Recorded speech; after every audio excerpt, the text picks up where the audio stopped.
Change तो हो रही है आपको? Yes yes. हम्म। यस, अब आप मुझे मुझे ये बताओ कि आप एक्चुअली में जानना क्या चाहते हो, मुझे ये बताओ। हाँ हाँ, ये मैं ना जैसे हर्ष में ये जानना चाहता था, जैसे कि हमने संडे टू सैटरडे को, ठीक है, हमने डिनोट किया कि जैसे यहाँ पे हमने पहले यहाँ पे लिखा है वीक डे नंबर, ठीक है। तो ओके वीक डे नंबर को मतलब कि हमने जितने भी हमारे डेज हैं उसको हमने वीक में काउंट किया है, ठीक है। ठीक तो है। संडे टू सैटरडे को हमने डिनोट किया 1 से, ओके, ओके हाँ है ना। उसके बाद हमने किया मंडे टू सैटरडे, ठीक है। तो हाँ आपके दोनों जगह पे सैटरडे आ रहे हैं, इस पे भी सैटरडे आ रहा है, इस पे भी सैटरडे आ रहा है, ओके। तो ओके अगर हमारा वीक स्टार्ट होता है संडे से, ओके, नहीं ठीक है, तो हमने, आप एक्सेल पे आओ, नहीं, आप पहले एक्सेल मुझे पे आओ। यहाँ बताओ पहले, मैं आपको आंसर दूंगा, मुझे हाँ पता। हाँ हाँ, जैसे अगर ना आप जैसे कैलेंडर पे आओ, एक बार कैलेंडर पे ही क्लिक कर लो आप, यहाँ पे लो, कैलेंडर पे क्लिक कर लो। कैलेंडर आप एक बार आपका है ना स्क्रीन, कैलेंडर करो, ठीक है, बताओ। कैलेंडर पे ओपन कर। अब यहाँ देखो, हमने क्या किया, संडे टू सैटरडे, ठीक है। ओके तो ये हमारा संडे है, ठीक है, राइट लेफ्ट हैंड पे। हमने ठीक अगर 8 तारीख को लिया, हमने संडे का हमारा वीक शुरू हो रहा है 8 तारीख राइट का, ठीक है। तो हमने 14 तारीख का एक वीक बनाया, ठीक है, सर, वन नहीं किया, इसको नहीं, सी डिनोट किया सी 1 से, लिसन, वीक नहीं बना रहे हैं इसको अगर हम, हम 8 से 1, ले रहे हैं तो 14 तक वन वन वीक माना जाएगा। लेकिन अगर क्या, सेकंड के बेसिस पे क्या हो रहा है कि अगर आप 9 से ले हाँ रहे हो तो 15 तक वीक माना जाएगा, तो यही तो ओके है। हाँ हाँ। तो अब मेरे को ये नहीं समझ में आया इसमें कि हमारे पास हम ये वीकडे नंबर जो है, ठीक है, ओके तो वीकडे जो नंबर हमारा होना चाहिए था, जो मेरी अंडरस्टैंडिंग बोल रही है कि अगर सपोज आ आ आ आ आ ओके, तो फिर हमें ना ऐसे लिखना चाहिए था ना कि जो बताओ। मंडे टू पहले हमें सैटरडे करना चाहिए था, फिर उसके बाद संडे टू सैटरडे, तो वो पूरा नहीं का पूरा नहीं, एक उससे सर्कल बनता। सर वो तो मैंने जस्ट कमेंट लिखा है, ये मैंने आपके समझाने के लिए लिखा है कि अगर आप यहाँ 1 डाल दोगे तो आपका वो 1 वाला फीलिंग दे देगा, 2 डालोगे तो 2 वाली फीलिंग देगा। ये सिर्फ मैंने, ये आपका फॉर्मूले में नहीं है, ये हाँ एक्सक्लूड है। नहीं नहीं, क्योंकि ये तो स्टेटमेंट है, आई अंडरस्टैंड। ये डबल स्टेट कॉलम हम जब लगाते हैं VBA में भी वैसे ही होता है ना, राइट राइट, है ना दिस इज कि just a statement, this is not a formula. Okay हाँ तो ओके, तो यहाँ पे हमने जो टू, फिर मेरा वही क्वेश्चन है कि यहाँ पे हम टू क्यों डाल रहे हैं। सर मैंने बताया तो, देखो 2 हम इसलिए डाल रहे हैं बिकॉज हमें फ्यूचर का ऐड करना है। अगर हमें फ्यूचर का नहीं ऐड करना, हमें सिर्फ सी, हम वीक नंबर क्यों डालते हैं, बिकॉज हमें वीक के बारे में पूरी डिटेल चाहिए।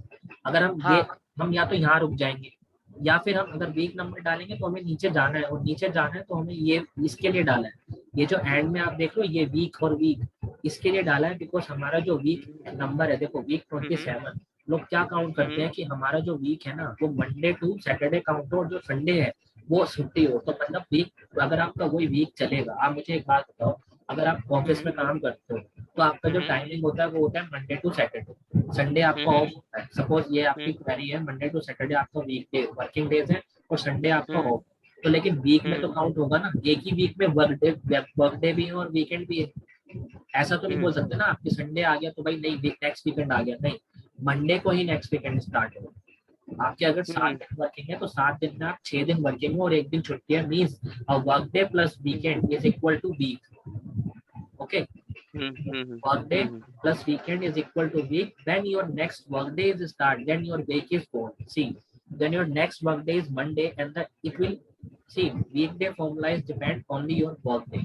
If your work day, suppose if your work day is Sunday, some company में देखा होगा आपने, Sunday to Saturday पूरा काम होता है, बट वहाँ पे क्या होता है, बंदे चेंज हो जाते हैं। सैटरडे संडे में सिर्फ बंदे चेंज होते हैं, काम वहाँ डेली होता है। एक वीक एक बंदे ने कर लिया, एक वीक एक बंदे ने कर लिया, एक वीक, बट कुछ कंपनियां ऐसी होती है जो संडे को काम ही नहीं करती, संडे को ऑफ ही रहता है, तो हम उस केस में मंडे टू सैटरडे लेंगे।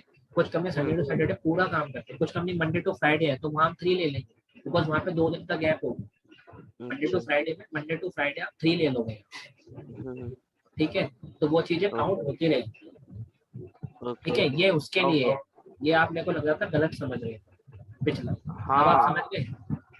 ये इस चीज के लिए, ये ऐसा नहीं है कि आपका मंडे टू सैटरडे काम किया था, नेक्स्ट वीकेंड जो नेक्स्ट मंडे, नेक्स्ट वीक जो संडे से स्टार्ट हो जाएगा, नहीं, संडे भी तो वीक में ही काउंट होगा ना, संडे लेकिन वीकेंड है। जब आप अपनी टाइम शीट भरते हो किसी कंपनी में तो आप कैसे भरते हो, 23 से लेकर 27 की भरती, 28 29 आप नहीं भरते हो बिकॉज आप छुट्टी पे हो, आपका वो हम्म ऑफ लेकिन वीक तो एंड नहीं हुआ ना, वीक तो एंड वो यही। ऑटोमेटिक लेता है, वो ऑटोमेटिक ले लेता है। नहीं, ठीक आप है, नहीं भरते हो ना सर। काउंट तो आप नहीं, हाँ भरते तो नहीं है, भरते नहीं है वो यहाँ उसे। पे कंपनियां यही करती हैं कि जो आपका वर्किंग डेज है वो वर्किंग डे के हिसाब से काउंट करती है। आपको मेन ओके काउंट, ओके। आपको मेन तो अच्छा ओके। और ये जो वीक 27 जो आ रहा है, ठीक है, हाँ ठीक है।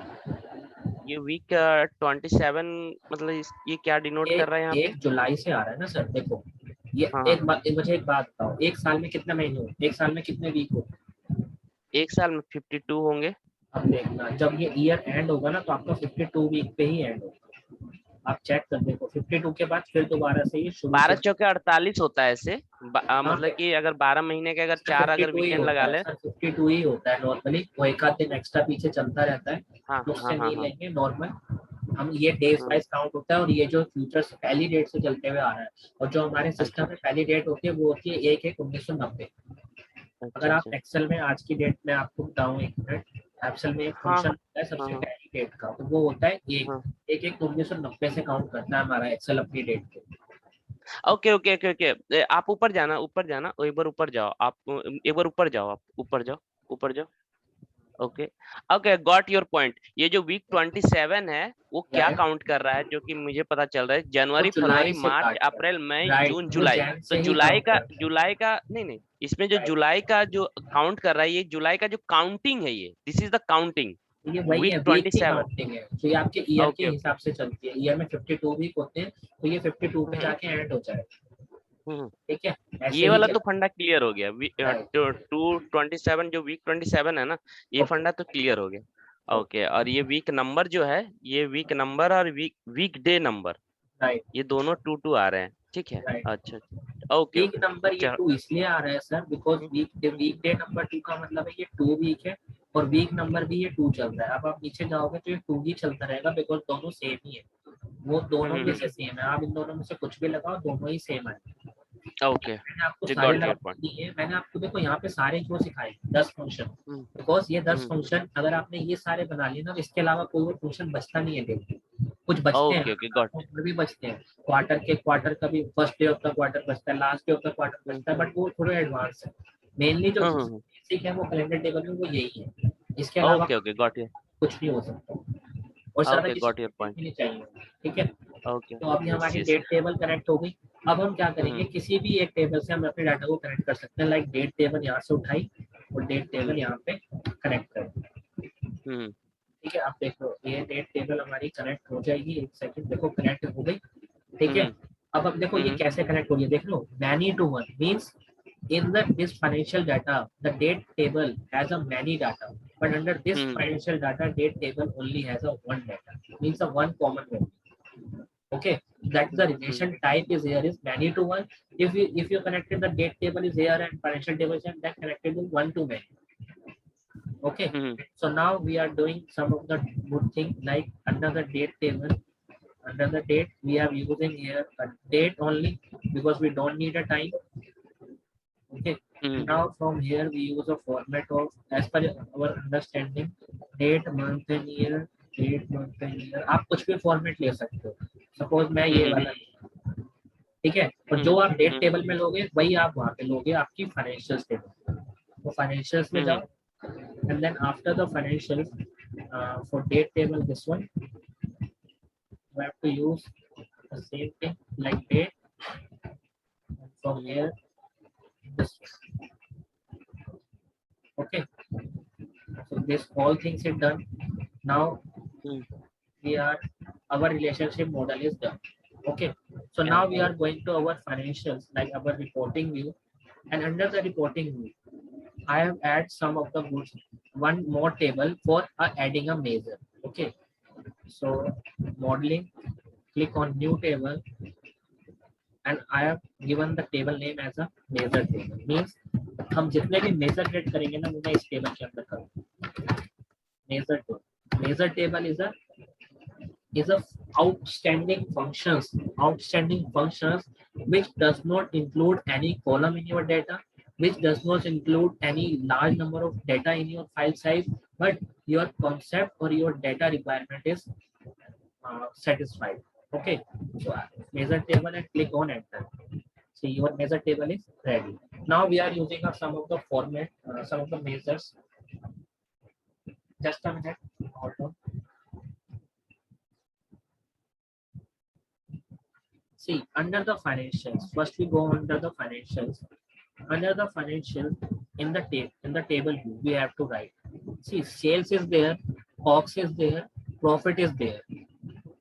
Okay.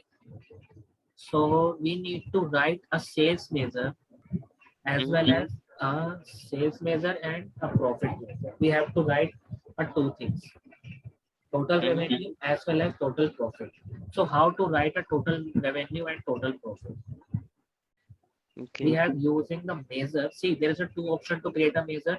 Either you need to just click here and to click on new measure, or under the home tab there is an option here is a new measure.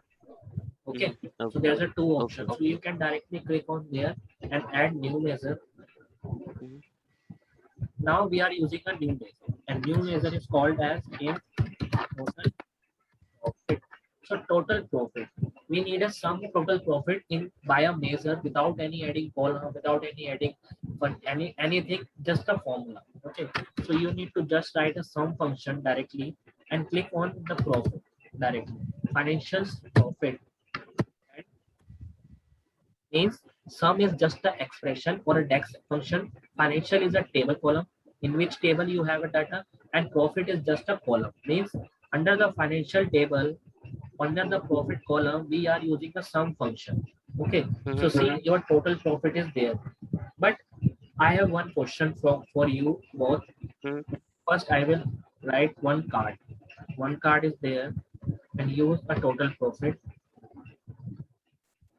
See, the total profit amount is 16.18 million. Okay, so now I one more card. And now so Harsh, I sorry to interrupt you. Yeah, tell me. Already आपने बताया था कि ये already some कर देता है, तो फिर हमने यहाँ पे सम क्यों लगा? That is the reason. Just wait for just 1 minute. Okay. मैं आपको बताऊंगा कि मैंने सम क्यों लगा. Click on another table and see there is a profit from financial. See, there is a both are the same. Okay, but why we use a measure or why we don't use this kind of implicit measure?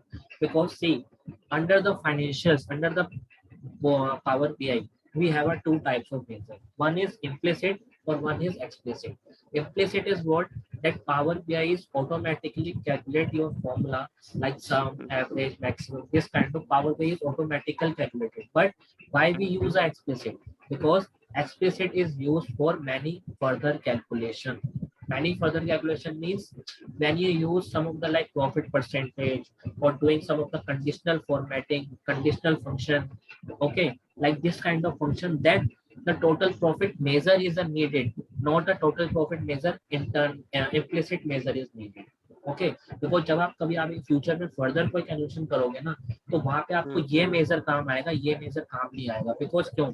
आप यहाँ पे click करो and then आप इसके यहाँ पे जाओ, देखो सम भी आप सब right now it's a sum. If you want to click on average, see it's the average profit is 24.13, but when you click on this one, you don't have any option for average. See, so you need to click on new, like I want to just click one more new measure for the average. New measure.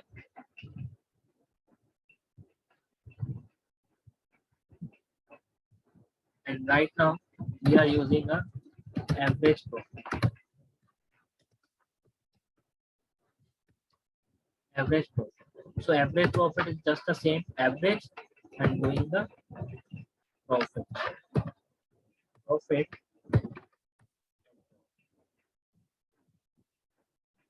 Click on this. Copy. Paste. For this total profit, we are using average profit. See, the amount is same, but we have to create a two function for this, sum and average. But tell me, if you don't have explicit measure. Then how to use one is explicit and one is implicit.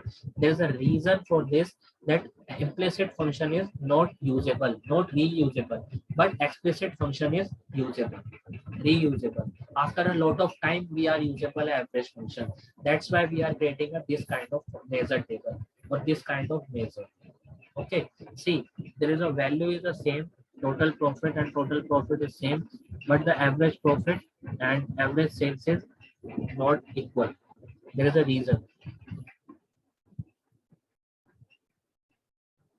Okay, any doubt? Jasraj, Pradeep, No. देखो मैं आपको एक चीज और दिखाता हूँ, ध्यान से सर ये तो समझ में आ गया। नहीं आया समझ में? आगे सर जसराज आपको आ गया? जसराज कहाँ चला गया? जसराज चला गया। प्रमोद आपको समझ में आया? पहले मुझे ये बताओ।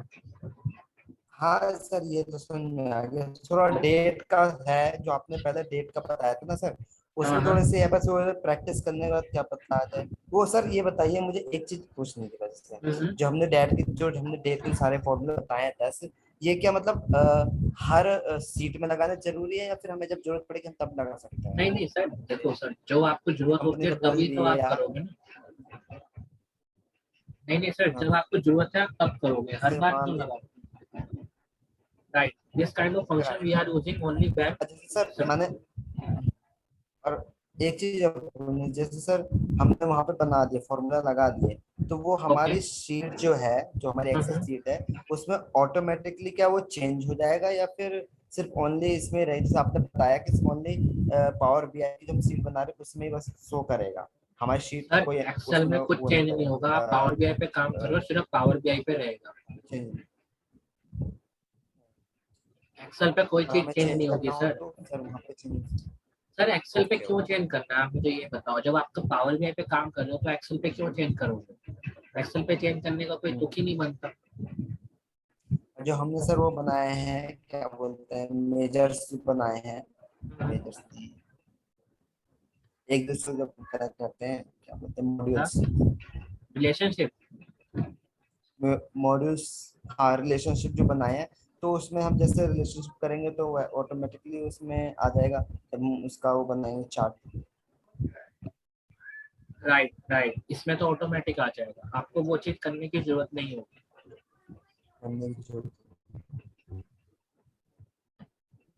अब देखो जैसे हमें अब इसमें क्या चाहिए, तो इसे हमें अब चाहिए average profit. So now we are using average profit with the implicit and average profit with the explicit, and this one is total profit is measured by measure, and this profit is implicit. So there is a reason behind this, that why we use a implicit measure or why we use a explicit measure, because implicit measure is not usable but explicit measure is usable. There is a main thing. Okay Jasraj, Jasraj आपको समझ में आया? मुझे पता होगा समझ में नहीं आया तो मैं आपको दोबारा से समझाता हूँ कि क्या चीज। हाँ एक बार आप ना रीइटरेट कर दो इसको। सर देखो देखो ध्यान देना, जब आप इस वाले फॉर्मूले पे गए, अब मैं आपको ना इसके फील्ड दिखाता हूँ। तो देखो जब आप इस पे क्लिक करते हो ना, देखो यहाँ पे हमारे पास सम का भी फॉर्मूला है, एवरेज भी है, हाँ मैक्सिमम जी, भी हाँ है, जी, लेकिन हम काउंट भी है, count standard standard deviation, variance, median सब है। यस बट मुझे यस ये सर। बताओ, जब हम एक्सप्लिसिट में जाते हैं तो हमारे पास सिर्फ एक ही क्यों आता है? बिकॉज हमने ये फॉर्मूला जो है ना, एक्सप्लिसिट मेजर जो है, ये हमने सिर्फ डाटा के एक फंक्शन से बनाया कि हमें सिर्फ एवरेज चाहिए, तो हमने एवरेज के हिसाब से निकाला है। बट अभी आप कर रहे हो बेसिक पावर बीआई कर रहे हो, ठीक है? जब सपोज आप मुझे ये बताओ, अभी तो आपने एवरेज प्रॉफिट निकाल दिया, लेकिन अगर मैं आपको कंडीशन देता हूँ कि आपको average profit of total top 3 product का निकालना है, तो कैसे निकालोगे? Average profit of top 3 product का निकालना है तो कैसे निकालोगे? तब आप नहीं निकाल पाओगे इम्प्लिसिट से। तो इसीलिए हमने एक्सप्लिसिट मेजर क्रिएट करा, ताकि हम एक्सप्लिसिट मेजर को यूज करके हम 3 मंथ का टॉप 3 प्रोडक्ट का एवरेज प्रॉफिट निकाल सकते हैं, टॉप 3 प्रोडक्ट का एवरेज सेल्स निकाल सकते हैं, टॉप 3 प्रोडक्ट की एवरेज रेवेन्यू निकाल सकते हैं। इसलिए हमने ये चीज करी। बिकॉज अगर आप इससे करोगे ना तो वो लेगा ही नहीं, बिकॉज आप क्या लोगे, आपके पास तो एवरेज प्रॉफिट काउंट है ही नहीं ना, ये तो आपका इम्प्लिसिट है, आप वहाँ पे जाके क्लिक करना पड़ता है। अब हर बार थोड़ी ना आप वहाँ जाके क्लिक करोगे, फॉर्मूले में कैसे लगाओगे, मुझे ये बताओ। इसको तो आप देखो, इसको तो आप फॉर्मूले में यूज कर सकते हो, कैसे यूज कर सकते हो मैं आपको 1 मिनट दिखाता हूँ। मुझे ना एक चीज बताओ, कुछ है हमारा, मैं आपको एक टेबल, एक छोटा सा लास्ट है हमारा एग्जाम्पल, मैं आपको दिखाता हूँ। मैंने ये वाला मेजर क्रिएट किया, ये एक टेबल है, ठीक है। सपोज हम लेते हैं कंट्री, कंट्री, और मैंने यहाँ से लिया सेकंड चीज, क्या लिया, फाइनेंशियल को बंद करते हैं, मेजर को ओपन करते हैं, नाउ वी आर यूजिंग, मैंने यहाँ से टोटल प्रॉफिट लिया। अब देखो का टोटल प्रॉफिट आ रहा है, लेकिन अब मैं एक चीज पहले आपके सामने ना एक छोटा सा 2 मेजर क्रिएट करता हूँ, न्यू मेजर। अब हम निकाल रहे हैं प्रॉफिट की परसेंटेज, ठीक है। तो पहले मैं इसको क्रिएट कर दूं, तब मैं आपसे क्वेश्चन पूछूंगा। Profit percentage, and profit percentage का जो फॉर्मूला है वो है डिवाइड कर दो आप किसको, न्यूमरेटर डिवाइड बाय डिनोमिनेटर का सिंपल। न्यूमरेटर है हमारा प्रॉफिट, कि हमारी टेबल में कौन सा, total profit and by total sales. Sorry, total sales is not there right now. We are using the total sales.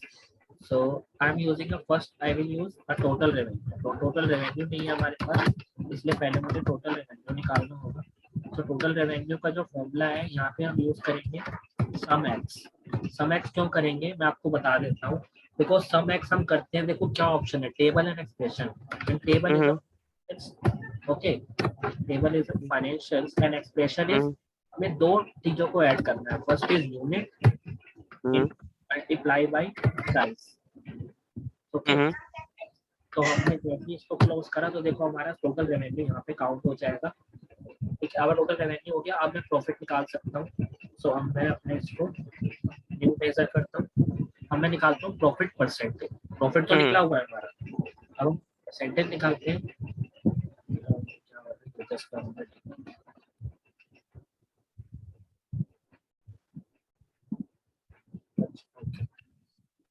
total revenue, now we are using a total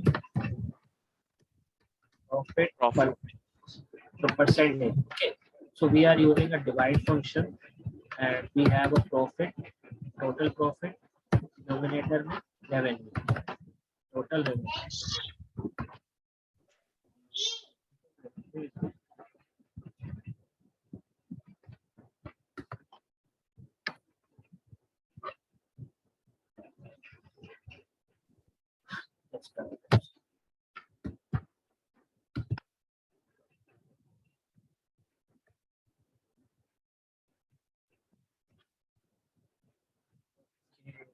just error आ गई है।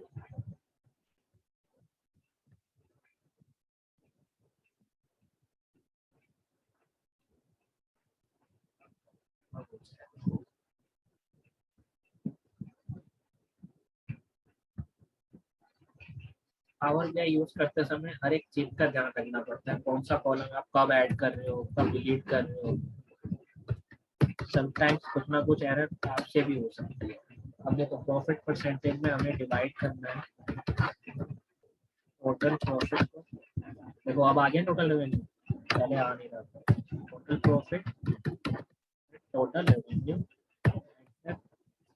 अब आपकी profit की percentage यहाँ पे आ रही है। अब मुझे इस टेबल में आपको इस कॉलम पे दिखाता हूँ, ये जो हमने टेबल क्रिएट करी है ना, अगर हम यहाँ पे आप प्रॉफिट की परसेंटेज ले लेते हैं तो ध्यान से देखना कितना परसेंट हो रहे टोटल। अगर मैं इसको परसेंटेज में ले लूँ,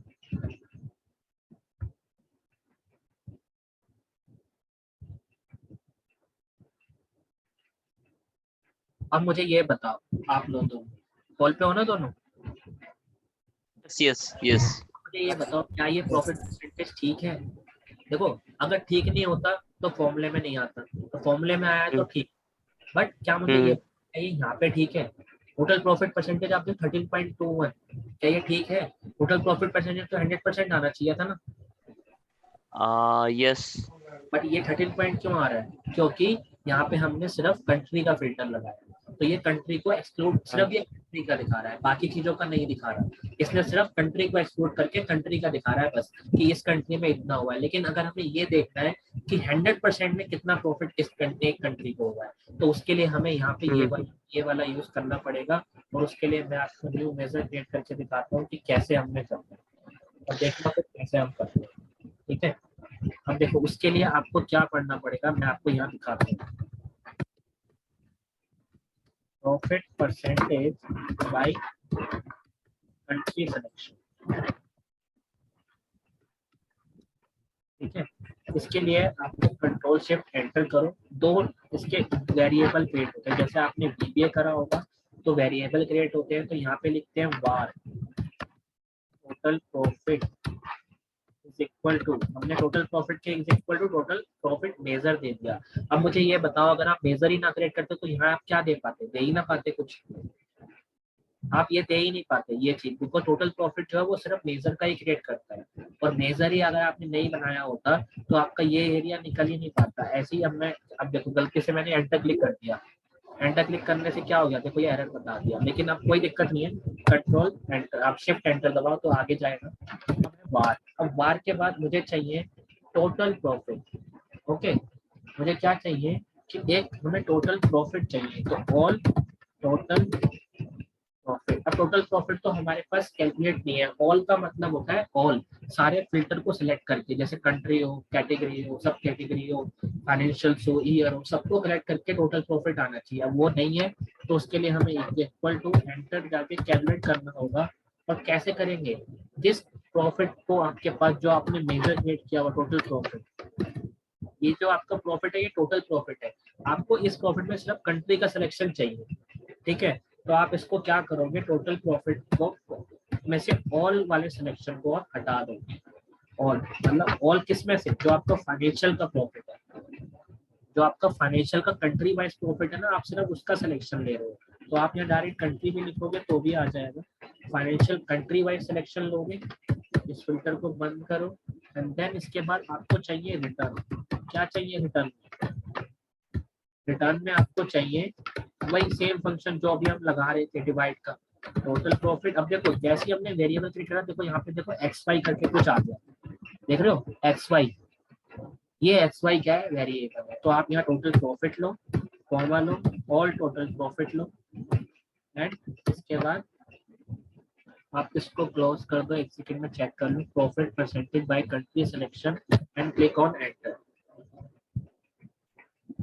ओके, सो अब देखना, जब मैं इस वाले मेजर को यहाँ पे क्लिक करता हूँ प्रॉफिट परसेंटेज, अब आप इस टेबल पे ध्यान से देखना, देखो अभी 1 आ रहा है, अगर मैं इसको यहाँ से क्लिक करके पूरा 100% क्लिक करूँ, अब आप देख लो आपके सामने है ये आंसर, और इसको कोई गलत नहीं कह सकता। देख लो, अब देखो ये जो प्रॉफिट है ना भाई, ये प्रॉफिट क्या है, आपके टोटल सेल्स पे है, कि टोटल जितनी आपकी सेल्स हुई है 2 साल की, ये टोटल सेल्स का एक एक कंट्री वाइज कितना ही प्रॉफिट हो रहा है। लेकिन अगर आप प्रॉफिट बाय कंट्री सिलेक्शन करते हो, सिर्फ कंट्री वाइज कितना प्रॉफिट है आपको, तो देखो आप ये कर सकते हो, 20% ऑफ 89, 22%, 21, 17 एंड 17। अगर आपका मैनेजर आपसे पूछे कि बताओ किस कंट्री में ज्यादा प्रॉफिट हुआ है, तो आप बताओगे फ्रांस में, आप बताओगे कनाडा में, आप बताओगे जर्मनी में, आप बताओगे मैक्सिको में, आप बताओगे यूनाइटेड में। अब बताओ मुझे कोई डाउट इस वाले एग्जांपल में, और ऐसे ही करके मल्टीपल फॉर्मूले हैं। अब सोचो मैंने एक फॉर्मूला क्रिएट किया, प्रॉफिट परसेंटेज बाय कंट्री। अब क्या आप मुझे ये बता सकते हो, अगर मुझे इस बार कंट्री की जगह पे कोई और चीज करनी है, लाइक कोई और चीज, क्या मैं आपको बताता हूँ, फाइनेंशियल्स में हमें करनी है इस बार सेल्स प्रोडक्ट वाइज, अगर हमें प्रॉफिट निकालना है। आप देखो सेम चीज यहाँ पे जाओ, कॉमा कर, बस सिर्फ इसको कॉपी कर लो, कॉपी कर लिया, अब नीचे आ जाओ, एक टेबल और कनेक्ट करो। मैंने एक टेबल और बनाई, क्लिक करा टेबल पे, टेबल पे क्लिक करा, टेबल को मैं नीचे लाया, एंड देन इसको मैंने बड़ा करा इस बार। देखो सारे ना आंसर आपके हाथ में है, बट आपको चीजों को सिर्फ थोड़ा सा अंडरस्टैंड करना है चीजों। अब जैसे कंट्री था, राइट नाउ हम ले रहे हैं प्रोडक्ट, प्रोडक्ट ले लिया, बाकी सब चीज देखो मैं आपको सामने दिखाऊंगा, जैसे टोटल प्रॉफिट, उसके बाद हमारा प्रॉफिट परसेंटेज। अब देखो ये भी 13.21 आ रही है। अब क्या आप सोच रहे हो यार गलत आ रही है दोनों में, इसमें भी 13 पॉइंट इसमें 13 पॉइंट, गलत नहीं है। प्रॉफिट परसेंटेज है तो 13.21 ही। अगर आप प्रॉफिट की परसेंटेज निकालोगे वो सेल्स से निकली हुई है। बिकॉज देखो जब हमने प्रॉफिट की परसेंटेज निकाली थी तो हमने क्या क्या बेस लिया था, टोटल रेवेन्यू का।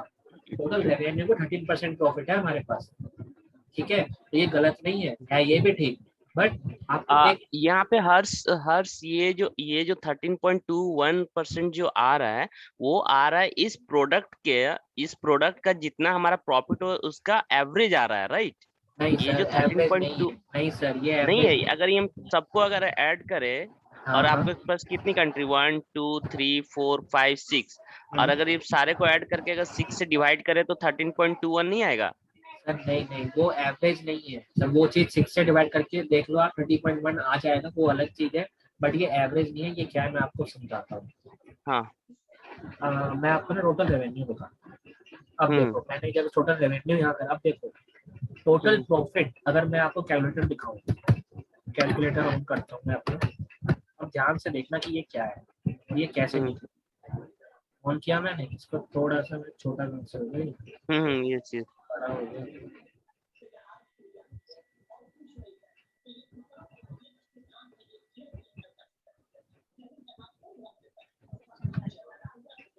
अब देखो यहाँ पे, अगर मैं इसको डिवाइड करता हूँ, मुझे निकालना है ये परसेंटेज कैसे आया, ठीक है। तो देखो 2 8 1 4 1 0 4 0.06 डिवाइड बाय 19037279.50 इक्वल टू 14.7। देख रहे हो, मतलब ये सिर्फ अमेरिका कंट्री की टोटल रेवेन्यू का टोटल प्रॉफिट के परसेंटेज है। ये आपको ओके। टोटल प्रॉफिट का परसेंटेज नहीं है। अब मैंने आपको जो दिखाया था अभी जस्ट इससे पहले, तो देखो अब मैंने जो अभी एक मेजर और क्रिएट करता हूँ मैं आपके सामने, न्यू मेजर। अभी मैंने कॉपी तो किया ही हुआ है, मे भी डिलीट ना हुआ हो, डिलीट हो गया तो वैसे कर दूंगी कोई इशू नहीं। देखो अब आ गया, अब यहाँ पे मैं लिखता हूँ प्रोडक्ट, सिर्फ इतना ही कुछ चेंज करना है आपको, और ये हर बार ही इतना ही चेंज करना होता है, सारी चीजें नहीं चेंज करनी होती टोटल। अब इसके बाद हम कंट्री की जगह पे क्या ले लेंगे, फाइनेंशियल की जगह पे प्रोडक्ट। प्रोडक्ट ले लेंगे, ग्रेट। बस ऐसे ही आपको ध्यान लगाना है, मैं भी ऐसे ही सीखा हूँ। अब आपका फॉर्मूला रेडी है, एंटर कर दो। जब आपने एंटर किया प्रोडक्ट सिलेक्शन से आपका प्रॉफिट आ जाएगा, और देखो आ चुका है। अब आप इसी टेबल को सेलेक्ट करो and then profit by product selection जब आप करोगे, तो अब देखो ये दोनों अलग है, क्योंकि यहाँ हमने कंट्री सिलेक्शन लिया था, यहाँ हमने प्रोडक्ट सिलेक्शन लिया है। अब आप इसी पे जाओ एंड इसको परसेंटेज में कर दो। अब देखो यहाँ पे आपके पास दोनों प्रॉफिट परसेंटेज है और दोनों ही सही है और दोनों में से कोई गलत नहीं है। मतलब अगर आप टोटल प्रॉफिट परसेंटेज की बात करो तो 13.21 है, उसका टोटल परसेंट इन्होंने 100 ले लिया। अब 13.21 का ये कितना परसेंट प्रॉफिट है तो वो यहाँ दिखाया हुआ। मतलब अगर आप कैलकुलेट करो, अब मैं आपको कैलकुलेटर दिखाऊं दोबारा, तो अब देखना आपकी बार हम क्या कैलकुलेट करेंगे, ध्यान से देखो। देखो अभी हमने कैलकुलेट किया था दिस डिवाइड बाय दिस, अब हम करेंगे this divide by this. Okay, 2 8 1 4 1 0